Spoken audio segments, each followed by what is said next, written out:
ஆறுதலின் தெய்வமே உம்முடைய திருச்சமூகம் எவ்வளவு இன்பமானது.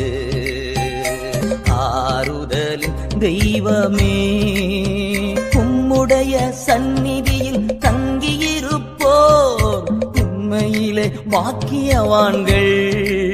தூய மனத்துடன் துதிப்பார்கள், தூய மனத்துடன் துதிப்பார்கள், துதித்துக் கொண்டிருப்பார்கள். ஆமென், துதித்துக் கொண்டிருப்பார்கள். கண்ணீரின் பாதையில் நடக்கும் போதெல்லாம் களிப்பான நீரூற்றாய் மாற்றிக்கொள்வார்கள். வல்லமை மேலே வல்லமை கொண்டு சீயோனை காண்பார்கள்.